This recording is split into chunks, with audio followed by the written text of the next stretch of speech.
Hello, welcome to another episode of Overpriced JPEGs. I am Carly Riley, and today on the show, we have Zeneca33, the NFT influencer, best known, I should say, as Zeneca33 online. Zeneca is fantastic. He was one of the first people that I reached out to for an interview. I've followed him for a while. He's just a wealth of information and wisdom when it comes to NFTs and this space in general. I think he's a really good person for beginners in particular to turn to, but I also think if you've been in this space for a while, he's just a great person for those reminders that we all need to hear sometimes. Those like truisms that we can forget when we get too deep down the NFT rabbit hole. So he's delivering a bunch of those in today's episodes. He's going to talk about what he looks for in an NFT project. He's also going to tell us what he doesn't care about when it comes to an NFT project. And some of those might surprise you because he doesn't care about things that I think sometimes we're told we're supposed to care about. And we're also going to break down some specific projects like art blocks. If you've been wanting to understand art blocks better, Zeneca breaks it down for us. He also recently launched his own NFT project. So at the time that he and I recorded this, the project hadn't launched yet. Subsequently now it has launched, so you can go check that out. We'll put a link to it here. Anyways, enjoy the show. Enjoy Zeneca. I so enjoyed this conversation. But before we get right into it, here's a word from our sponsors.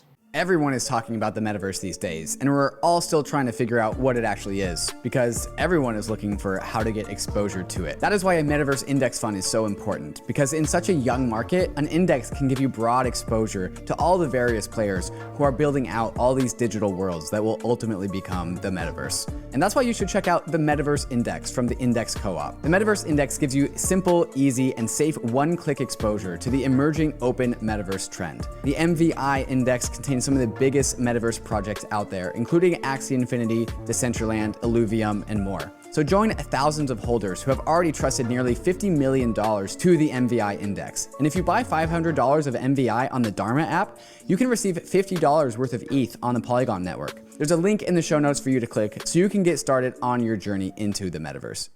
ZERION is the perfect place to view the entirety of your crypto portfolio all in one spot. Not only does ZERION aggregate all the tokens across all of your wallets, but it also displays the NFTs that you've been tirelessly collecting. ZERION even reports the value of your NFTs in your overall portfolio, giving you the most comprehensive report on the entirety of your crypto portfolio. ZERION isn't just a place to get an understanding of your portfolio, but it also hooks into DeFi activities like trading, borrowing, and lending, all in one convenient place. So you don't have to memorize all the various DeFi websites to do all of your DeFi activities. To get started, go to ZERION.io/Bankless and load up your wallet or wallets into the ZERION interface and supercharge your DeFi experience and enrich your NFT lifestyle. That's ZERION/Bankless. Welcome, Roy, who people probably know much better as Zeneca33. I am so incredibly excited to have you on the show. I'm really excited to have you early on this show because I think what you do so well on social media, on your Substack, in your podcast is really just share kind of broad wisdom about the NFT space and how people should think about it. You're really honest about what it can be like being deep in the NFT space. So I think you're a great way to kick off this show in general. And for anybody who's coming at it a little bit new or is a few months old in this space, I just think you're a vessel of wisdom. So thank you so much for joining me. Thank you for having me. I'm excited to be part of this for sure. Love it. So I want to start off easy here with your background. Tell us a little bit about yourself. How did you get into NFTs? Sure. So before NFTs, I'll start there. I was a professional poker player for 15 odd years. So I basically went from high school and into poker. So obviously that's an unconventional career and it has its whole stories and ups and downs, but it sort of made the transition from my life as a professional poker player into crypto and NFTs a little more seamless than most, because I didn't have like a traditional job I had to quit. I just started becoming more interested in the space and was like, you just started gambling with JPEGs instead of yes, cards. Exactly. Yeah. So I sort of got into crypto a bit in 2016, 2017, like a lot of people. And then when that big bear market hit, it just, you lose interest, number isn't going up anymore. And I didn't really have that conviction and attachment to the tech and like the underlying, revolutionary stuff going on. So I went back to poker. And then start of this year, 2021, again, prices were going up again and people started getting more interested in crypto. And so did I. And I had a couple of friends who were they'd sort of been in the space, for the last five years, and they were telling me about hash masks and NFTs and thousands of dollars for these JPEGs, CryptoPunks, and obviously I'm sitting here thinking they're getting scammed, they're in some Ponzi scheme, this is all ludicrous, what are they doing? And I sort of dismissed it, as I think a lot of people do immediately when you hear about millions of dollars for a CryptoPunk, or even thousands of dollars for anything. $67 million people or whatever. Yeah, exactly. That was the sticker really shock, ludicrous. I think, that hit a lot of people that broke into the mainstream. It was like, yeah, what? Yeah, that was a big one. But eventually, like, they kept talking about it, and I was like, hang on, these are really smart people. I know that they've had a lot of success in life. I shouldn't just dismiss it. And at first, I was genuinely concerned that they were getting scammed. Like, it was like, are they actually, because you have friends or people that get into like cults or like Muslim marketing schemes and all sorts of stuff, and smart people can get into that. But yeah, I was like, hang on, these are really smart, critical thinkers, and let me just do some research. And that sort of was the turning point where I think I read an article by Packy McCormack on his Substack, Not Boring, called Power to the Person. And it was all about like the creator economy and what NFTs can unlock for artists, for coders, for game designers, for everyone really. And that really was the turning point for me. And ever since then, it's sort of been, just last 8 months, all NFTs. I went from, being an outside looker and then getting into the trading aspect, buying and selling, flipping. And then I started creating content with my newsletter and my podcast and just all of it.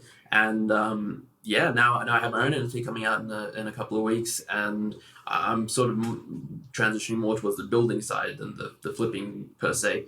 But yeah, I mean, I love NFTs, and I'm really invested in the space, not just financially, but like in terms of the conviction I have in the longevity of it and the revolution it is creating in the world, and it's going to keep creating for many, many people. And yeah, I'm all about NFTs, I guess. Was the creator economy piece, that's where the click moment happened for you with NFTs, was once you realized how creators could own their work in new ways. Is that a fair way to say it? Yeah, so it was that was a huge part of it, and it was also just the idea of a true digital ownership, and how, I mean, that sort of the creative economy is born from the fact that we can now own assets in the digital space in a way that we never could before. And it sort of made me understand, hey, okay, so maybe these CryptoPunks that have been around for years were the first real like generative big project. I can understand now why they may be valuable, because in 10, 20, 50 years from now, if millions of people, or billions of people rather, are like investing in digital assets, these very first ones that this all sort of like stemmed from or grew from, they could really be worth a ton in a way that many may not be able to see right now. One thing you've written about that I think is interesting is you've shared, for lack of a better term, a certain distaste for roadmaps, I would say, which is really common in NFT projects. Pretty much every project that drops has a roadmap, usually says something like at 20%, 5% of the project, we'll do a giveaway, and at 50%, we'll do a charity giveaway, et cetera, et cetera. Talk to me about why you're sometimes skeptical about roadmaps, or how would you phrase that?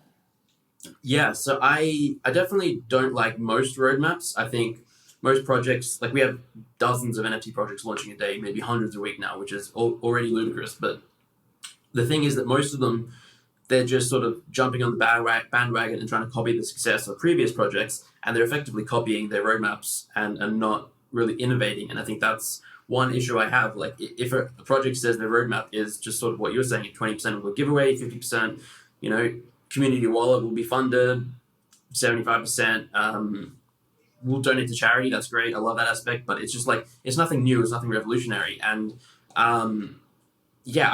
it doesn't excite me if I see a roadmap like that. But to take a step back, sort of from a bigger picture perspective, even if the roadmap is exciting and innovative and appealing, it's sort of, my issue is that the NFT space moves at hyper speed. Crypto space moves at hyper speed, but things are changing and evolving so much that I would rather have the creators of a project, the developers, the whoever are behind it, a bit more leeway to shape and adjust to what is happening in the market, what new tech is being created, whatever new thing is being discovered, and shape the roadmap, sort of make it up as they go along.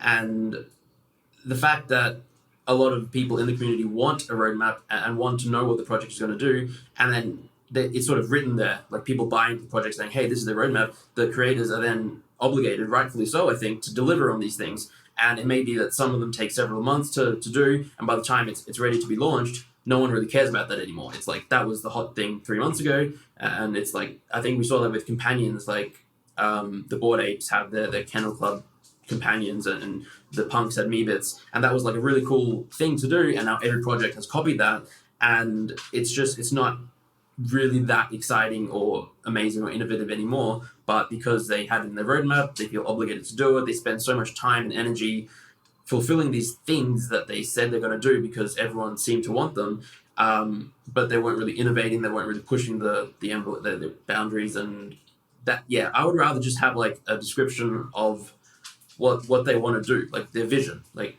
you know, how they're going to approach, yeah, exactly, high level. And I think, yeah, roadmaps can work, especially if they're, you know, they are innovative and there is a good team behind it, but 99% of them, I think, I'm not a fan of.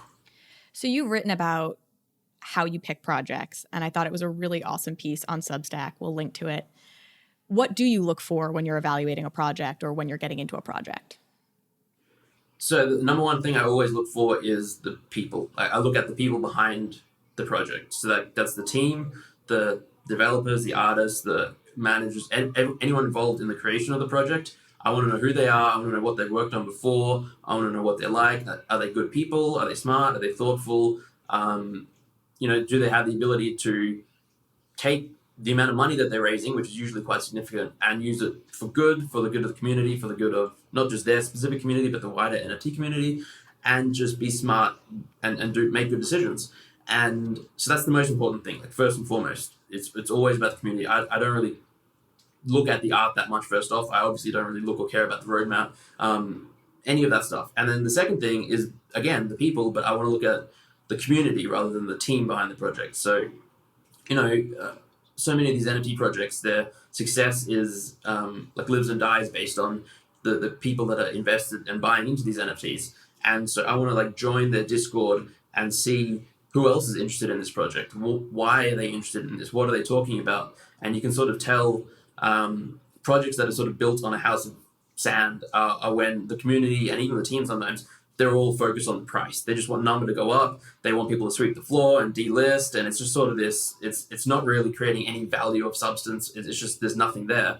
And those are the sort of like Ponzi NFT projects that MLM style, yeah, where it's just about the existing users getting new buyers to get new buyers. And you're like, yeah, there's no fundamentals. That's where like, these are the projects that when the real bear market hits, they're just going to go crashing down. And, you know, it's a concern. And I worry for people that get into the space that are new and maybe just get excited and caught up in all of that and, you know, invest good money into these projects, not necessarily having the long-term conviction in it or not having a team behind it that's there for the long term. So, yeah, I mean, that's sort of a red flag. I don't want to invest in those projects. But if you join the Discord and you chat to people who are interested and they're like, hey, I really like what this team is doing. The team's there answering questions. They're building something for the future. They have really cool ideas that they want to execute on. And, you know, they're listening to community feedback and people are really excited for where the project's going to be in 2 months, 3 months, a year. And they're not really, you know,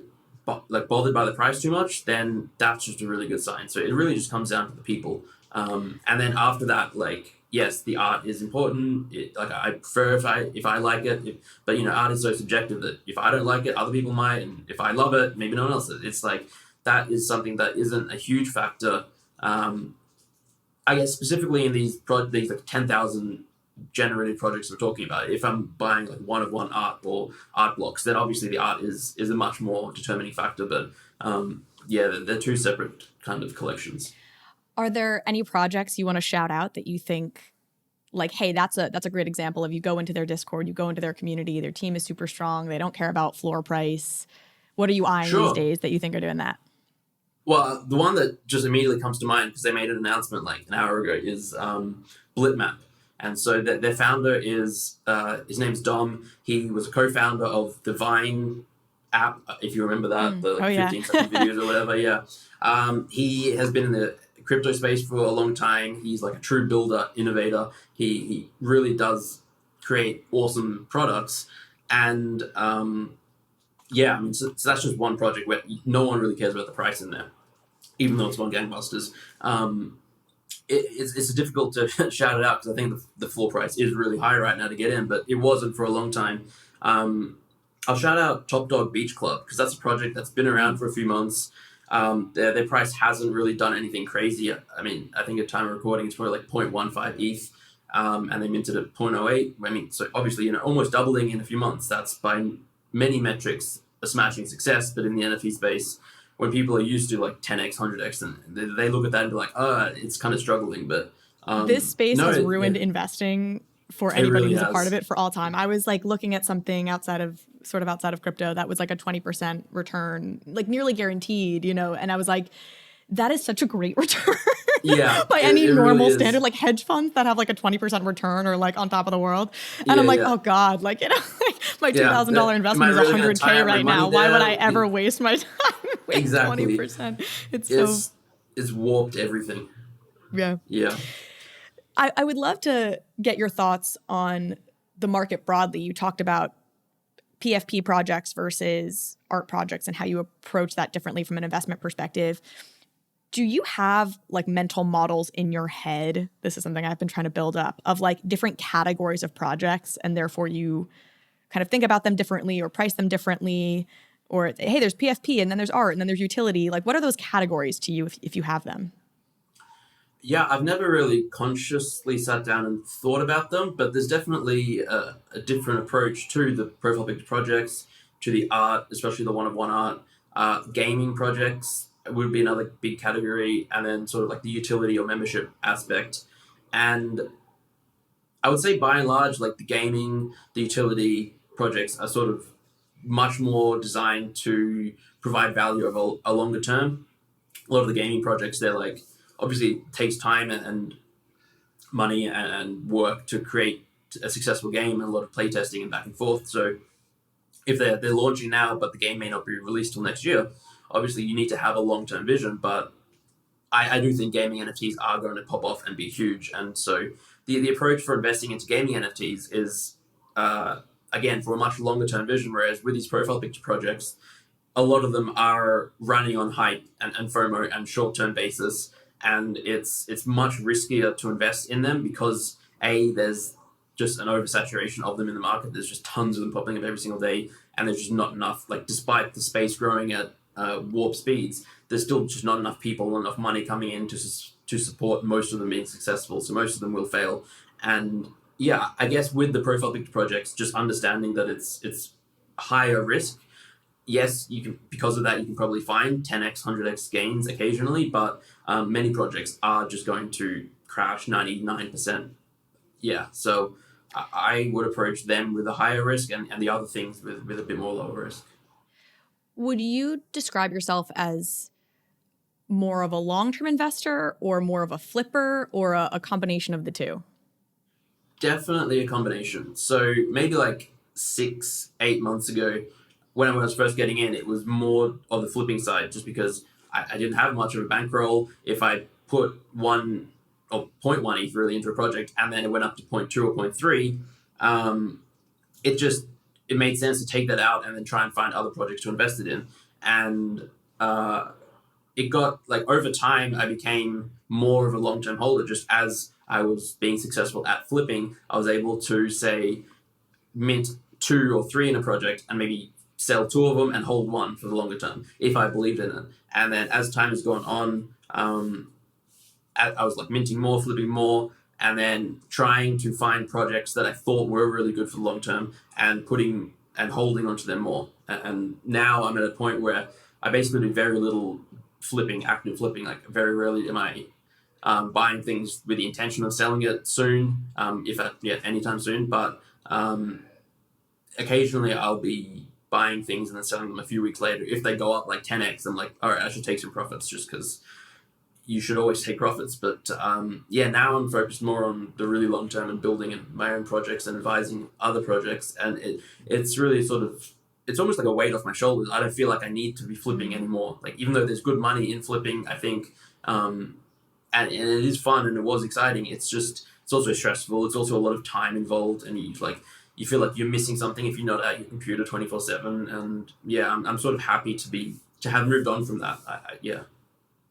Yeah, I have to say, I love you've called out Warren Buffett in a couple, or maybe just the one, but newsletters in the past. And I got my start. My first job out of college was at a hedge fund that was very much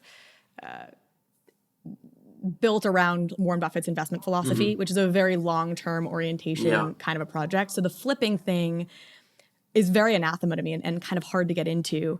And I think the thing that makes me fearful about it for people is moments like this where you're having a bear market. And I have a friend who's sort of started to get into NFTs, and I think she's been a little bit more in a flipping mentality. And this bear market is like has her kind of freaked. Like I was getting texts this morning, like, like why is it going down? Kind of, So I wanted to shout out this quote of Buffett's that you mentioned in one of your pieces, which is be fearful when others are greedy, and greedy when others are fearful. Why did you shout that out? And can you speak about that a little bit? And maybe who knows when this airs, if it might be a bull run again, but what people should take away from that here in this bear market? Yeah. So, I mean, it's just the general thesis of that, I think, is that if you're investing with the mindset of evaluating projects for the long term, and if a project has a good team, they're building something, and they have like quote unquote the fundamentals, whatever the fundamentals are in the NFT space, we're still figuring that out. But I think a good team is a big part of that. Then obviously a lot of the space runs on sort of hype, FOMO, people seeing numbers go up and just wanting in on the action, but the sort of the secondary market prices doesn't really significantly impact the ability of the team and the project to execute on its vision and what it wants to do. Yes, they get the more floor price goes up and the more volume there is, they get a little more in secondary market royalties and stuff to keep them going. But by and large, they're running off the funds they raised from the initial sale, and they have a vision, they're trying to execute on it. So if the project is going along nicely, and then there's a bull market and a lot of people and new money get into the space, they find these projects, they're really hyped about them, price goes up because people are really excited. Nothing has really fundamentally changed in the project itself. Like the team is still doing what it's going to do, and it's sort of speculated saying, hey, I want to be in this project because I like what it's doing. And then people are just competing with one another to pay more effectively. Say, I'll pay 1 ETH to get into this project. No, I'll pay 1.5 ETH to get into this project. And then again, the fundamentals haven't changed, but people are just willing to pay more. And I think in those cases, it's just smart to take some profits, take some money, because inevitably there will be a market turn. There will be a sentiment shift. Whatever reason it may be, if ETH prices pump like we've seen in the last few weeks, if gas is really high, people get a little spooked for whatever reason, market sentiment will change, and then people will be less excited to be in the project. And that's when, floor prices will start to drop. People will say, hey, I'm not as excited anymore. I will sell this NFT and I want the ETH because I think ETH is going to go to 10K or whatever it may be. And that's when you see sort of the market tanking, people are undercutting the floor, prices crash. And then if they go really far down, that's sort of when people are fearful. And I think it's a really good buy opportunity because, again, nothing has changed in the project. It's still essentially the same. And so you can get what I think are really good buys when the market is fearful, when everyone's panicking, when everyone's selling, largely because the people that are selling either bought in just for the speculative aspect and or because they didn't have sort of a long-term conviction in the project. So, I mean, there are projects that I bought in and they've gone up, hundreds of percent and then down 80% from their peak. And I'm just sort of not bothered because I can see that the team and the creators are building things, that they're working on their project, and they have like a multi-year vision. And I think that as the NFT space explodes, which I think it will over the next few years, the value will just naturally go up, and they'll find ways to, build value, and people will find the project and be willing to pay more to get involved. So from that perspective, I'm like not fussed when prices go down a lot in these projects that I have conviction in. But if someone is newer to the space, they didn't do their research, they don't have conviction in the project, when prices do go down, then they panic, then they want to sell, then they worry that it's going to zero, then they worry that, no one will ever pay more for it. And that's when people are fearful, and that's, I guess, when good buys can be made. Yeah. And short buy if the market's plummeting. Yeah, no, sorry, gas is a little high right now. No, that's great. I think that's I'm really spot good at on. saying in 1,000 words what can be said in 4. No, not at all. It's all valuable. I think it's funny to me because, again, I'm sort of, I was raised professionally with that sort of long-term orientation. You don't worry about the whims of the market on a particular day. But these texts from my friends this morning, or this text from my friend this morning, kind of reminded me that not everybody else has that perspective. And I think it's a really awesome thing to just keep reminding people, like, don't let your sense of self or well-being, or, be dictated by where the NFT market is on any given day. It's down today. It'll be back up tomorrow. If you believe in your projects, don't dump because you're panicking.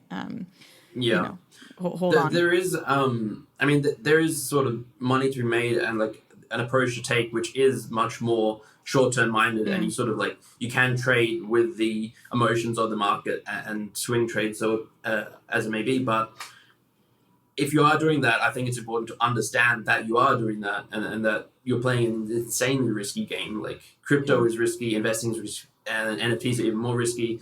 And yeah, so most people don't have the stomach for it. Most people don't have the knowledge or the whatever, the wisdom to be able to profitably know what's happening with the market and make these quick flips or swing trades. So for most people, I recommend not trying that approach and not hoping to quickly flip things. And yeah, again, go back to the more long-term minded, I guess, value investing approach.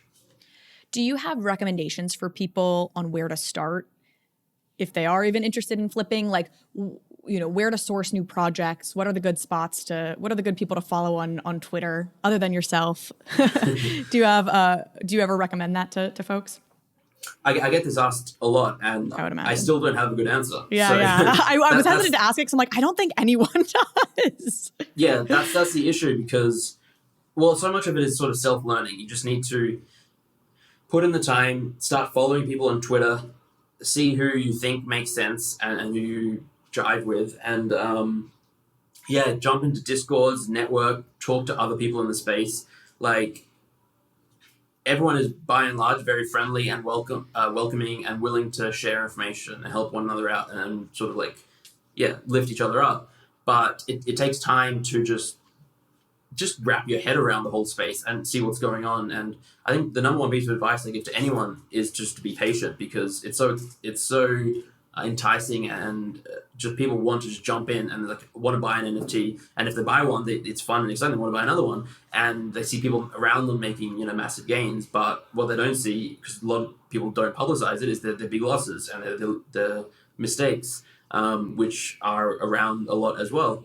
So I recommend to be patient and just take time.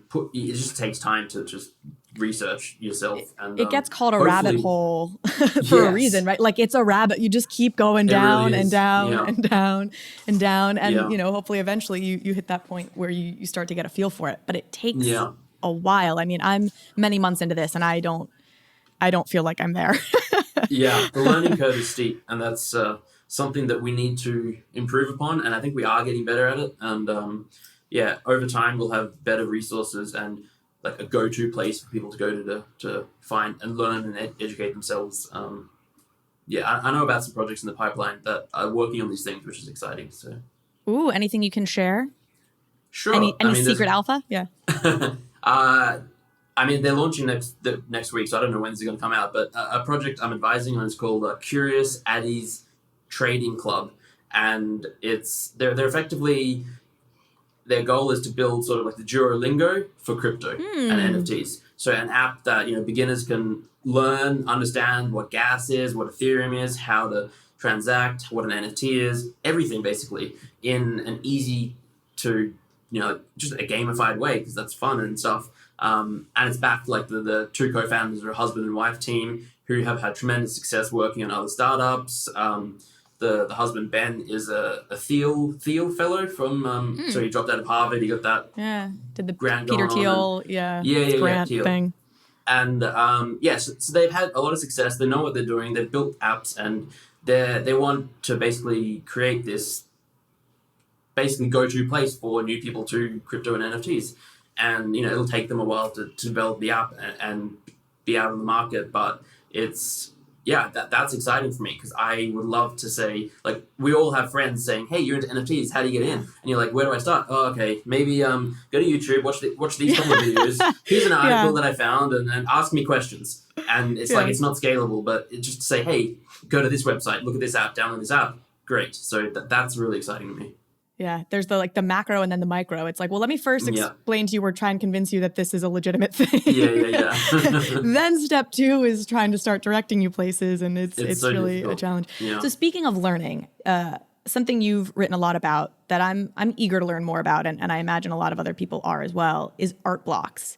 I'm familiar with art blocks. I know its basic breakdown, but I think there are a lot of people who are newer to the space who maybe aren't.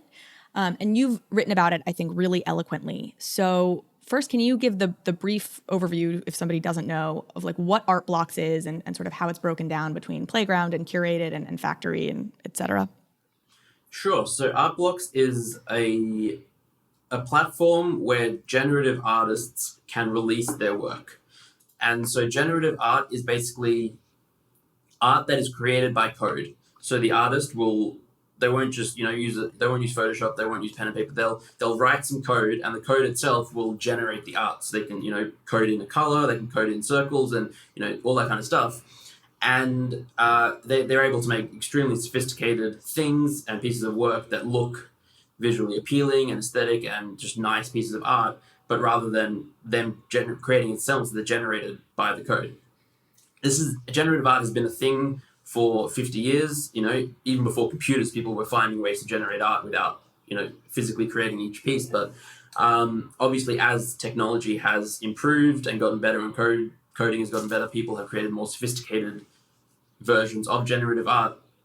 But there had never really been a good way to sell it, to capture it and create value out of it, because essentially the artist could just run what they would do before art blocks and before NFTs, where they'd run their algorithm 1,000 times or 10,000 times, look through all the outputs and pick out like 10 that they like the best, and then they would just sell them as prints or like digital images. But there was no true digital ownership over it.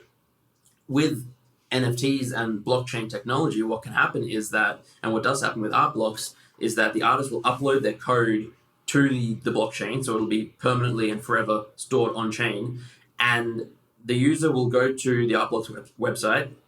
And when they want to buy a piece, they click the mint button, and it uses the sort of the hash code. So like each the seed phrase, or not seed phrase, but like the seed from the transaction. So each person who they have a unique Ethereum wallet at a certain time, it inputs it, and the code runs, and the output is a generative piece of art based on this code. But the output is unique, so no one else will have the same output. And the artists themselves don't know what the outputs are going to be until people click that mint button, until it is generated in real time. And in real time, it is saved to the blockchain. It is this piece of art, this NFT that's created. It is all stored effectively all on chain. So it's not like a lot of other projects. You buy an NFT and it's sort of the actual image file isn't stored on the Ethereum blockchain just because it's prohibitively expensive to store that much data. But with art blocks, the code is on chain, and effectively everything to recreate it is on chain. So art blocks can disappear, the website can go down, they could pack up and leave tomorrow.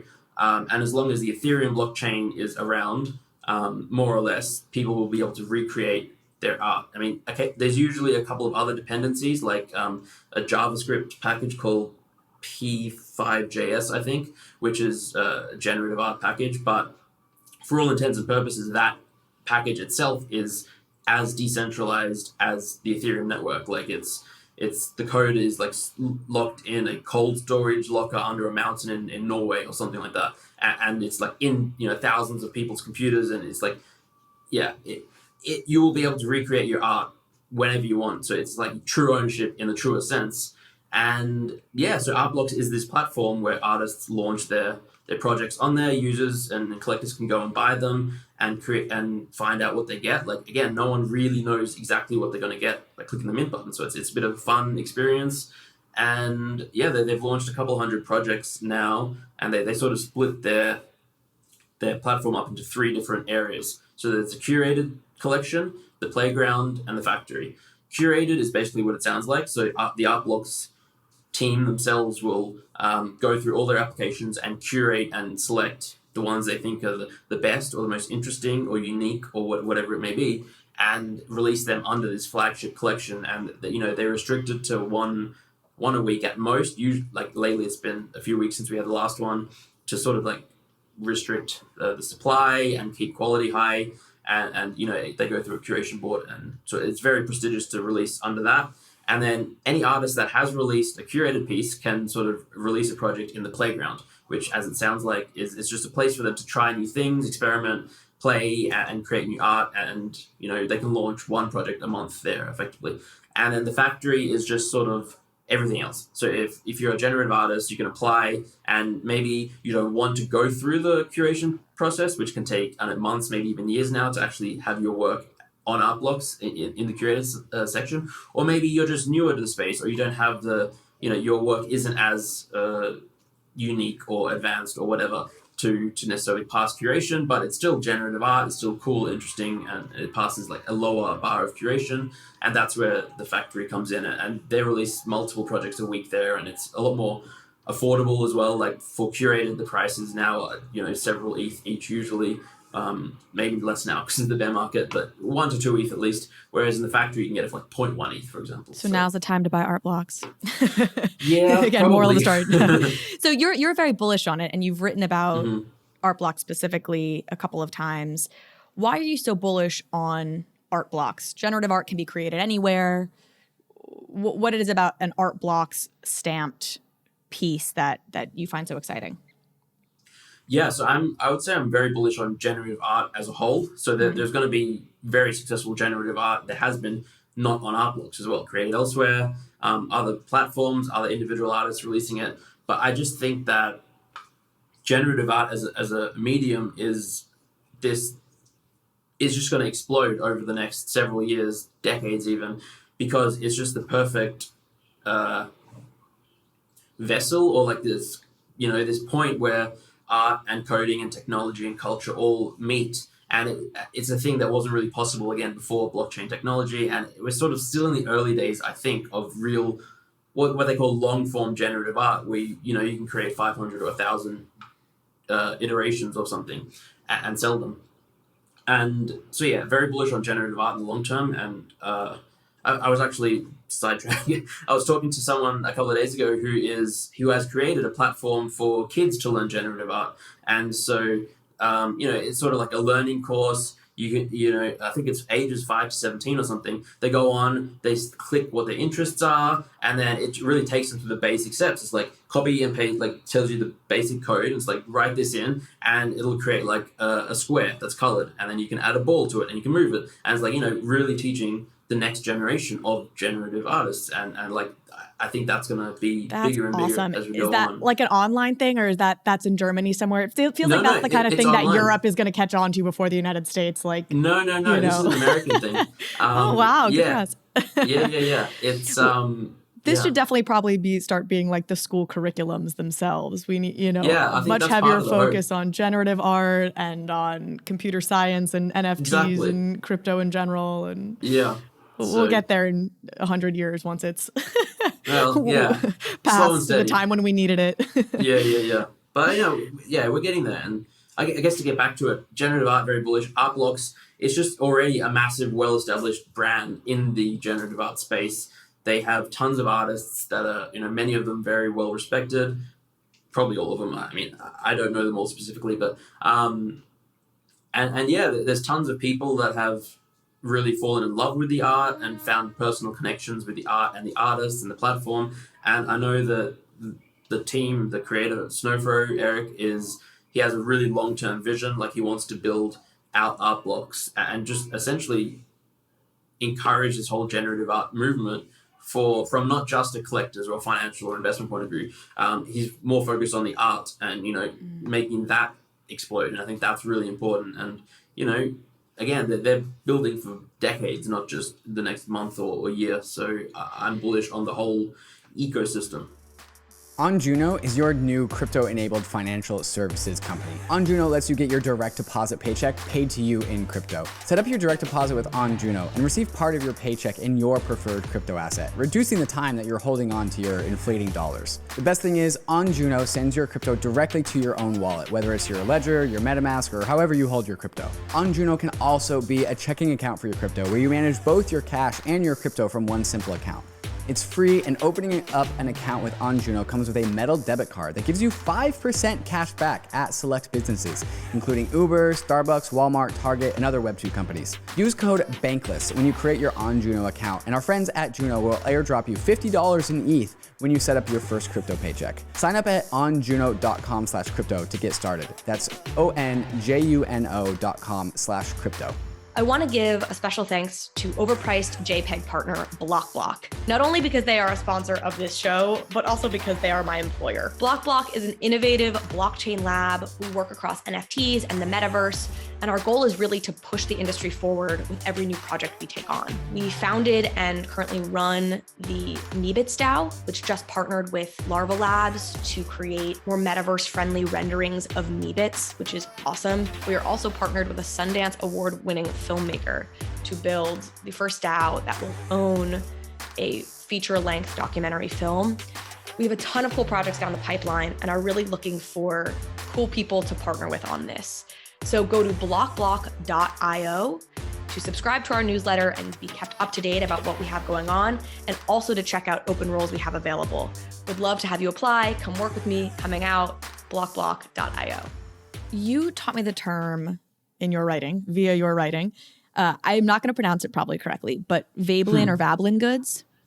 Veblen, I think. Veblen, okay. And this gets to the piece you're talking about with branding, which is the Art Block's name has really started to establish itself as a well-known brand in this space, which of course comes with power. And therefore it's able to create this dynamic of a Veblen good. Mm-hmm. Why don't you explain to folks what that means and what that is? Sure. So traditionally with markets, like we all know that supply and demand. If something is in low supply and in high demand, it's very valuable. And then if supply goes up, the existing supply and total supply generally goes down in value just because there's more of it to go around and the demand might not be matching it. With a Veblen good, again, I'm not an expert. I found out about it not too far before I wrote that piece, but effectively it goes against that, and it suggests that in some cases, as supply goes up, price can also go up because it's sort of the brand power. And like a good example of that is, say, a Rolex watch. Like there are, or whatever, a Louis Vuitton bag or whatever luxury good that there might be, it's not like they're restricted in supply. Anyone can, whenever they want, go to a shop and buy one. They're pumping out thousands, tens of thousands, I don't know how many exactly, hundreds of thousands, maybe a year. But because they are considered a luxury brand already, it's sort of, as a new person buys in and gets one, they feel like they have this luxury good, they have whatever social status that they may be looking for by getting it. And then now all of a sudden this person is an advocate for the brand. They're part of the network. They themselves will probably be talking it up and saying, hey, Rolexes, I have one, they're really cool, hey, and other people will see that, and it's sort of, it goes against the traditional supply and demand. But I think that in a way Art Blocks or at least Art Blocks curated, maybe all of Art Blocks will be that way, where in the future, the case, it even is still now, but like if someone owns a piece of Art Blocks curated, it's sort of like considered a luxury item. Obviously, it's thousands and thousands of dollars and multiple ETH to own one.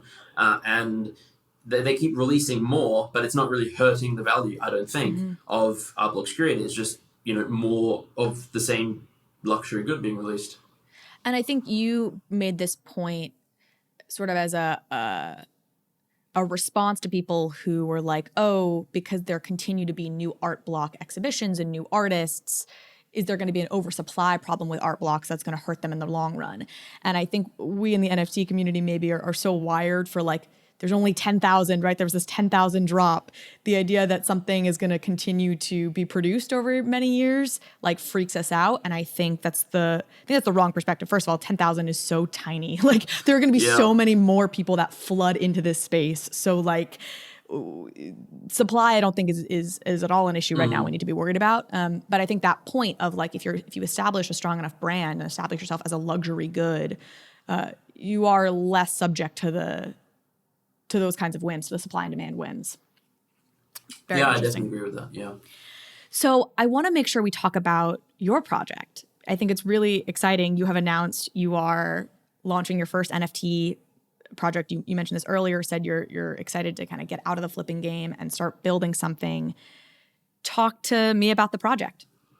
Sure. So it is effectively the NFT or the token is going to be a membership token. So you'll get access to largely my Discord server.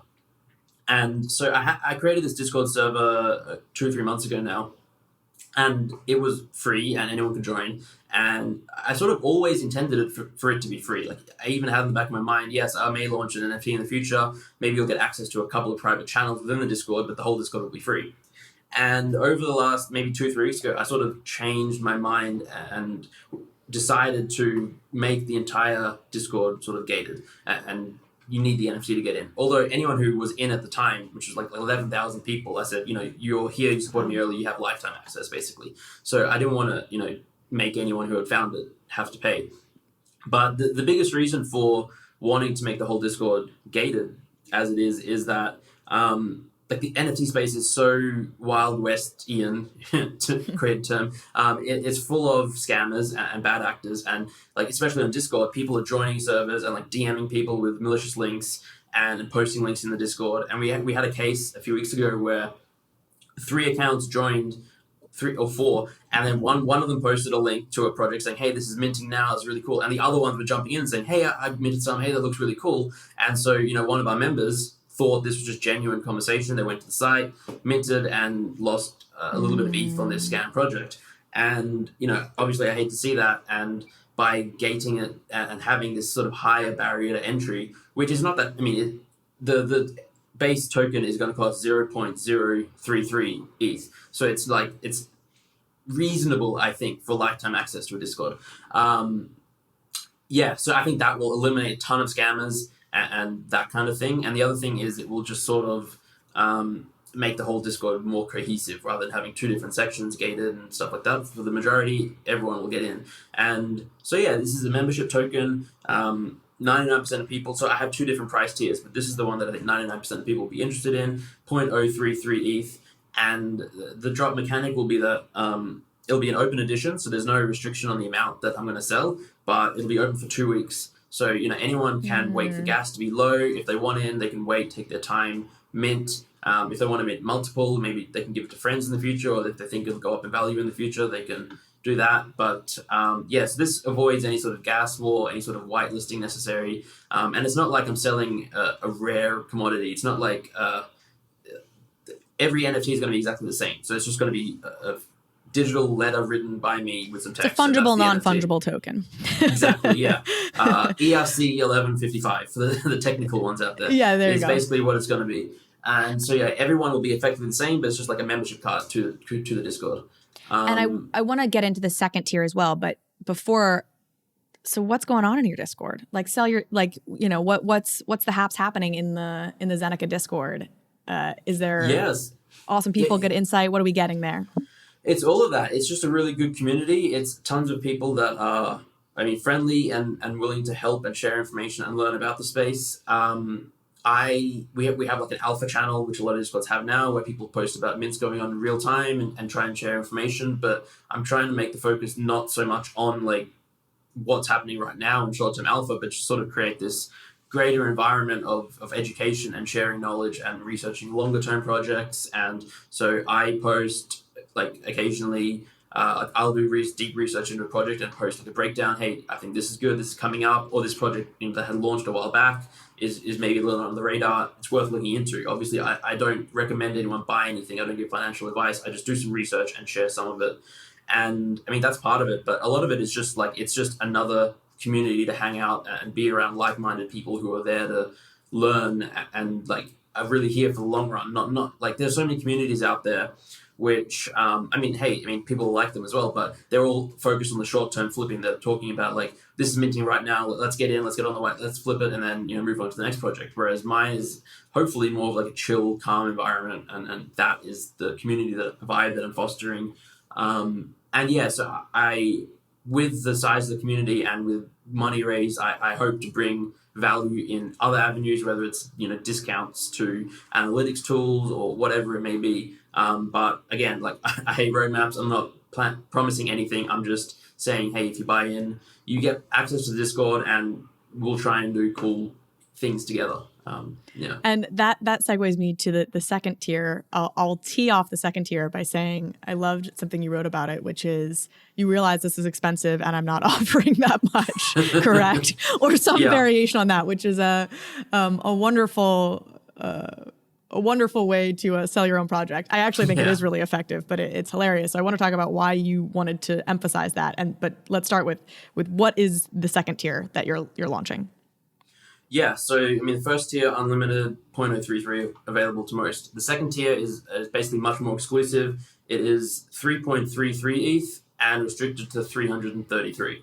You can tell I have a thing with the threes. Everyone asks, when I created my Twitter account, I was 33 years old, so I had 33 in my name, and then I just ran with it.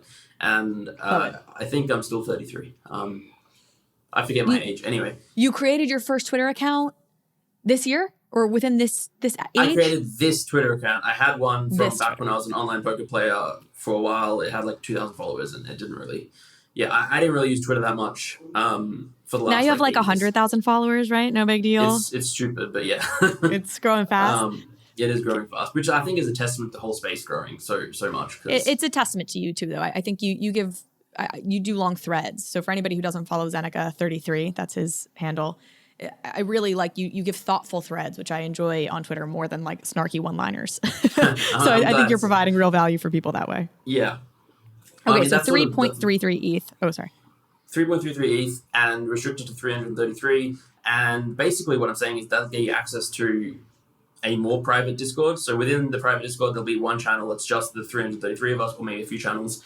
And it'll basically be more access to me. I'll spend more time in there, and I will... it's just my time. And so I was sort of going back and forth on whether I wanted to include this or not. And what really sort of, I guess, pushed me over the edge was that a couple of weeks ago, I decided I wanted to start advising and consulting for projects. And I created this Google form for people to fill out if they wanted to, bring me on to their team. And I had 80 responses in 36 hours. And on the form, I'm saying my fee is 6% of initial sale revenue, which for most projects is going to be like between 30 and 60 ETH, which is obviously a ludicrous amount of money. And this many people were still willing to pay it. And then after the 36 hours had ended, I got another like 50 messages from people saying, I missed it, can we still work something out, etc. So effectively, people are willing to pay for my time and find some value in it. And I want to help people. I want to work with projects. I want, like, when people message me, if we go back a month ago or 6 weeks ago, I would answer everyone and try and help them out and give feedback. But it's gotten to the point now where I just literally don't have the time to do that. I can't look at every project that people message me about. So this NFT is sort of one way that, if you're launching a project, if you want a little bit more of my time, you want some opinion, then you can, buy this, get access to Discord, chat with me, and I will be much more able to, let alone willing to, look at your whatever you're launching. But that's one reason to get in, or that people might want in. The other is just, if they want this to be, it's like the community will be small and will be hopefully with like-minded people. I'm sort of curating the community myself, because I put out a Google form for anyone that wants to jump on the whitelist to buy it. And I wasn't sure if it would sell out, or if there'd be that much interest. And then I got like 1,000 responses in 24 hours. So yeah, just before this call, I was going through it, and I had a field on the forum saying, why do you want to be in the community, or why do you want to pay this much money, basically? And what's wrong with you? It is so much money. It really blows my mind, like, to think of how much money it's going to raise, and I need to figure out what I'm going to do with it all, because there's no denying it. If it sells out, which it's seeming like it will, it'll be like 1,000 ETH just from this tier, $4 million, and that's a ton of money. And I I don't know what I'm going to do with it, but I need to be thoughtful about it and think about it. And like what I can say is I'm not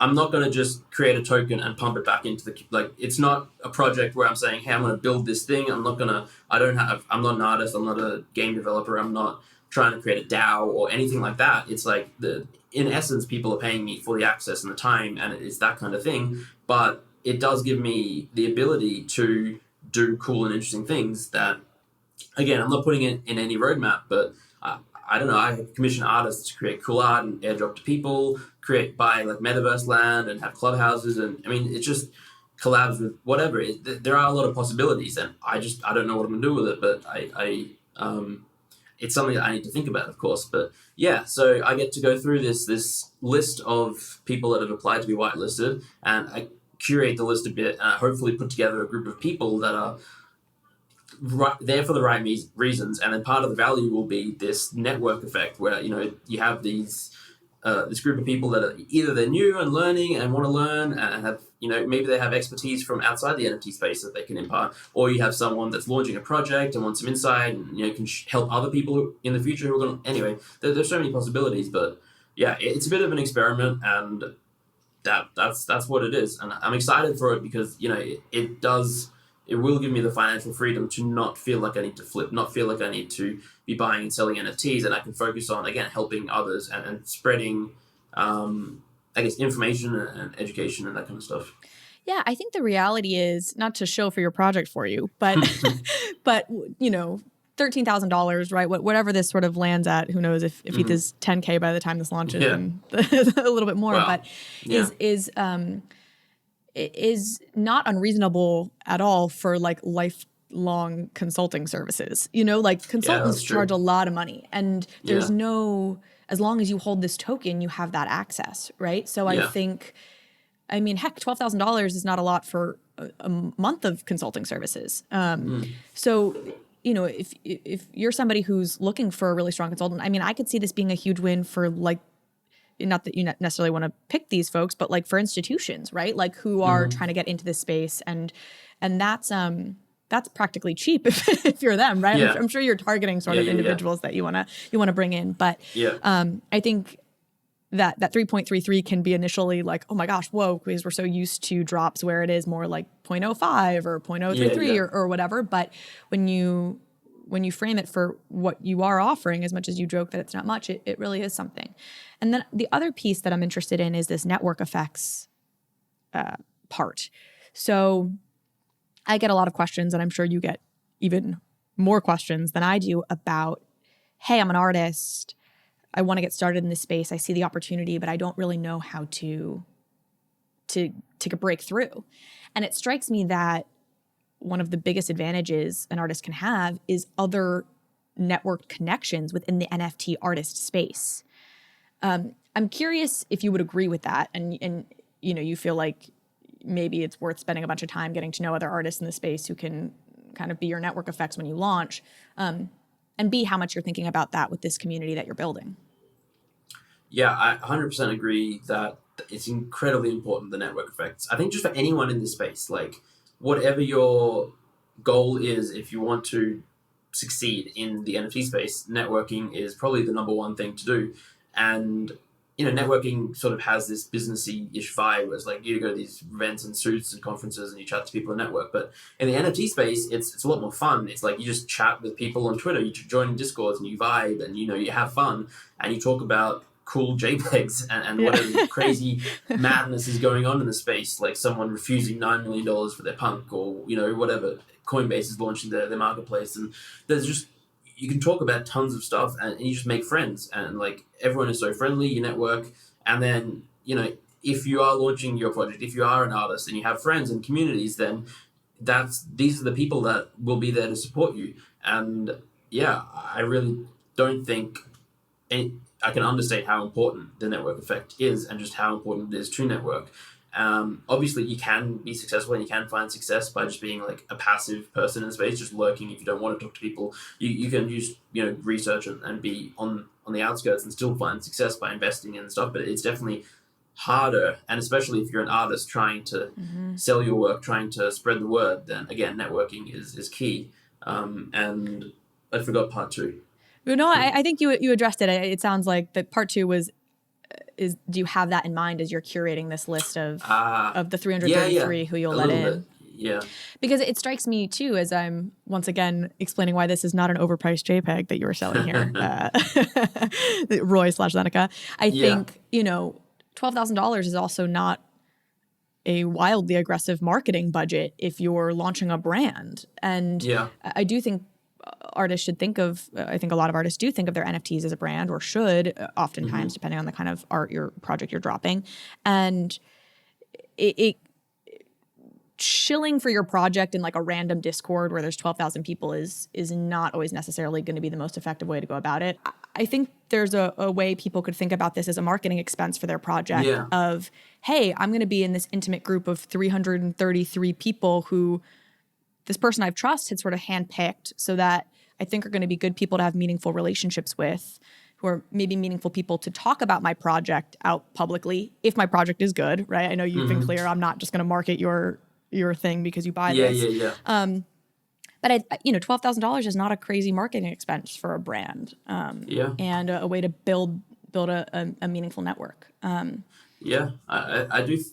I mean, it's hard to say that I think it will be worth it or that the value is there, but and I really don't think anyone should be buying it if it's a significant amount of their net worth. Right. Like if they only have 10 ETH, if they not only, and it's a lot of money, but if that's what they have, then spending 3 ETH or 3.3 ETH on this may not make sense. Like, it may be a longer term thing, and the value that they may get from the group will be smaller, non-tangible. I mean, certainly non-tangible. But yeah, if you're a project launching, if you have you're an individual with hundreds, thousands of ETH at your disposal, then it makes, I think, some sense. Mm-hmm. So what is the biggest piece of advice you would give to a new artist wanting to launch a project? I'm sure this is the question you get all the time. Do you have like one piece of advice, either to an artist or to an investor? One of the two or both? Yeah. I mean, the advice is probably the same. And one part is what we just said, network, and just, make these connections. But the biggest piece of advice I think I give everyone is just be patient and realize that it takes time to find success in this space. Usually, yes, people do get overnight success, and there are these edge cases, but they are edge cases and outliers and the exceptions. And for everyone that has overnight success, there's dozens, hundreds that do not, thousands maybe. And realize that it's very exciting, the NFT space. There is a lot of money to be made. There's a lot of other success to be found, but it's not going anywhere. The tech and the space is going to be here for forever, for a very, very long time, and we're very, very, very early. Just because it's exciting and fun and it looks great, you don't need to jump in and buy an NFT today or tomorrow. You don't have to launch your NFT if you're an artist today or tomorrow. Take some time, build up a community, have a network, talk to friends, or just soak in information and research, and so that when you do go to, say, invest or buy into a project, you know why you're doing it. So you have the conviction in the long term, so that you can hold and survive these bear markets, which I think is important, and not necessarily panic and freak out and text your friends in the morning about it.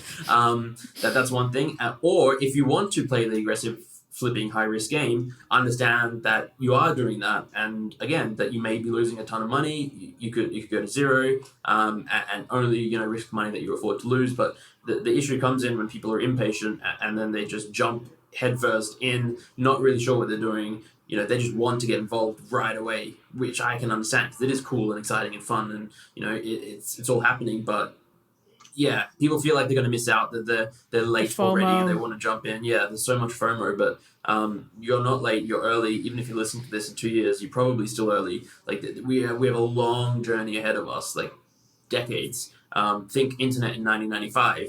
It's not like you were late if you got into the internet game in 2002. No, you're not. So I think we have plenty of time ahead of us. Just think about learning and investing in yourself, like educate yourself. And Yeah, you embedded within that the one I was going to say, which was don't play with more than you can afford to lose, which you were getting at with if you have 10 ETH, don't spend 3 of it on this project. I don't know if it was you or somebody else I saw on Twitter who was like, if you have a stomach ache after you bought something, like, you spent too much. Was that you?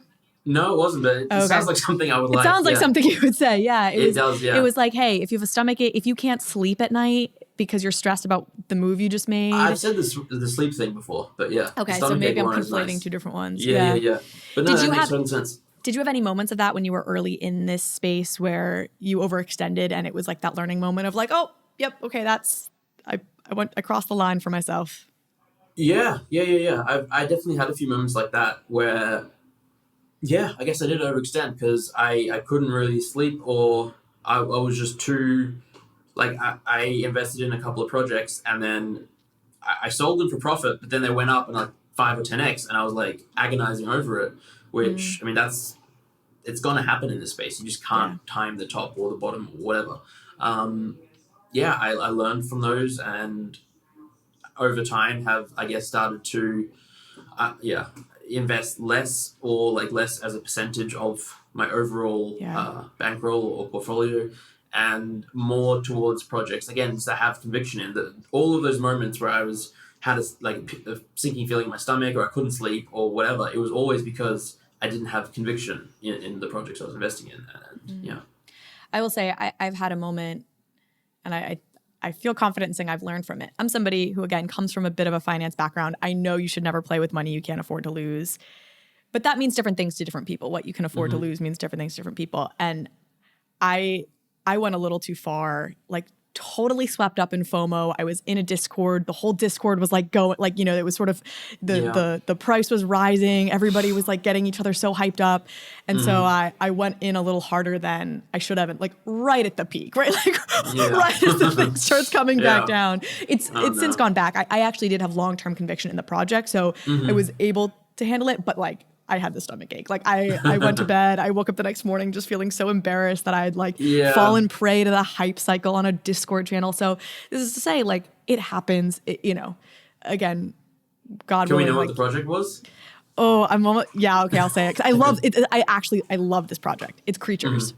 So it was like, great. I love creatures. I'm such a long term, but I bought in the first time it went up. I bought in at like 1.5 and then like 1.85, which is it's over that now, and I think it'll go higher. Like I really believe it. But like I bought a few. Like at the time, it was just like $10,000 or whatever it was, and I was like, that's more than I feel comfortable. And then it was like right before it went back down to like 0.7, and I was like, oh god. It was also a learning for me. It was like Kevin Rose had just made it his profile picture. I think Gary Vaynerchuk had just said something about it. So it was a moment for me to learn, like right after a bunch of celebs start talking about a project is when you're probably going to have a little like short-term peak. So like just like take a breath. We saw the same when I think it was Shaq made a creature's profile picture. And luckily I was already holding it. So I was like, that's when I bought in. I bought in as soon as that happened, because I was like, okay, I already thought the project was cool, and I was planning to buy in a day or two before, but then I saw this and I was like, all right, I should get in now. And, And again, I think I only buy into projects that I have a long-term conviction in, because I haven't learned how to flip yet.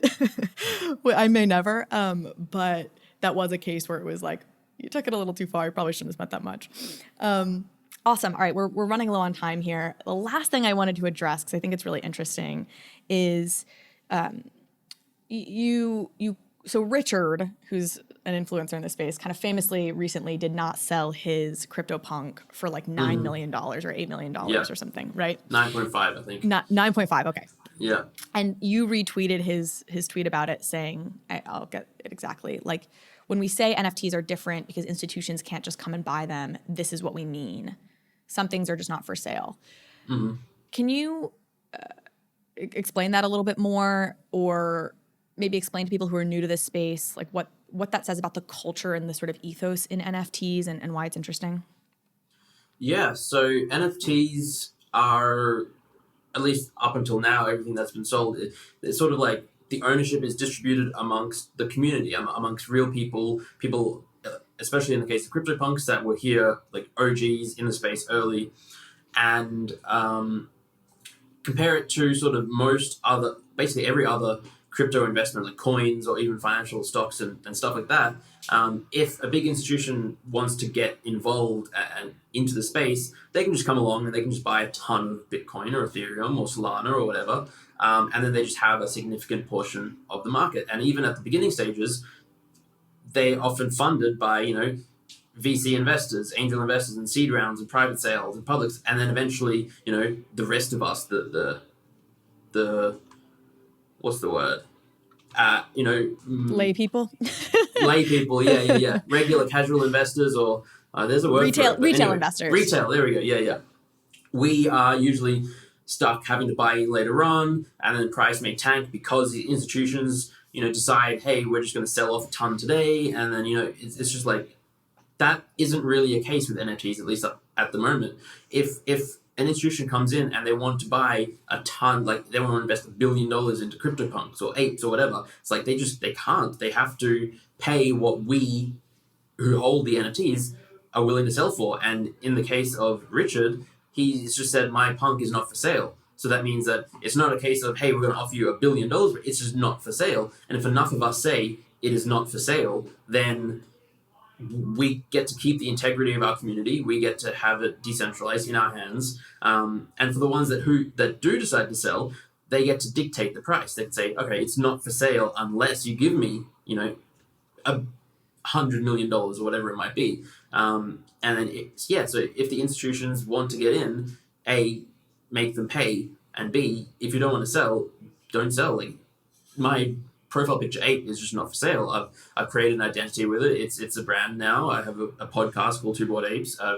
It's for better or worse, it's now my avatar for the metaverse, for the NFT space, and it probably will be forever. Maybe I'll find something I love more in the future, but if someone comes along and offers me double floor price for it, I'm not going to sell, because if someone comes and offers me $9.5 million, I will think long and hard. But okay, you hear that? Who was it? Was it like Visa or MasterCard or whoever was trying to buy it? No, it was POAP.xyz. Oh yeah, okay, of course, yeah. But all right, well, POAP XYZ if you're listening. Yeah. But yeah, by and large, it's like NFTs are ours. You can say it's not for sale. You can say it's not for sale unless you pay me this much, and they just can't come in and invest however much they want to into buying it up in a way that they can in many other industries, and get control of them. Yeah, I think that is one of the big reasons I was drawn to this space is this underdog contrarian in me, and I think this dynamic is sort of a microcosm of what's happening sort of broadly right now, which is there's this increasing tension between like individuals and institutions are crumbling in some ways. And I think you saw that play out with like the Melvin Capital, like Wall Street Bets dynamic, where there was a whole bunch of us kind of being like, go Reddit, go Reddit. Like, yeah. And I think this is, David this is, Goliath. Yeah. And this is an economic sort of extension of that, which is very cool. The last anecdote I'll share to this point is, I don't want to get myself in trouble, but recently my company was sort of, I'm not a founder, but was approached by this kind of institution who's trying to get into the space and who wanted whales to help them. Like, they know whales are important. They wanted them to like help, push and market this NFT they were dropping. And it was like, that's not how this works, right? Like, you can't just come and like swing around a bunch of money and think that the whales have money, right? Like that's why they're whales. What they value more than your money is their kind of independence and in many ways, I think, reputational integrity around that they've built up around this space. And so I think that's a really kind of beautiful thing. It was kind of fun to like tell this boardroom of like corporate white guys, like, your money's no good here. It's not, you can't buy the marketing in the same way in this space. You have to network your way to it. So awesome. Roy, Zeneca, I keep calling you both. This was so fun. I really, really appreciate you taking this time, and really excited for your project to launch. I think it is not an overpriced JPEG. Awesome. Thank you for having me. It's been a lot of fun. Awesome. Cool. Well, we will talk soon.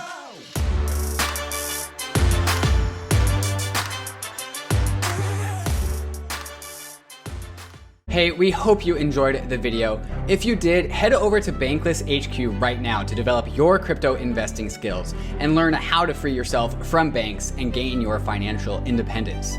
We recommend joining our daily newsletter, podcast, and community as a Bankless Premium subscriber to get the most out of your Bankless experience. You'll get access to our market analysis, our alpha leaks, and exclusive content, and even the Bankless token for airdrops, raffles, and unlocks. If you're interested in crypto, the Bankless community is where you want to be. Click the link in the description to become a Bankless Premium subscriber today. Also, don't forget to subscribe to the channel for in-depth interviews with industry leaders, Ask Me Anythings, and weekly roll-ups where we summarize the week in crypto and other fantastic content. Thanks everyone for watching and being on the journey as we build out the Bankless Nation.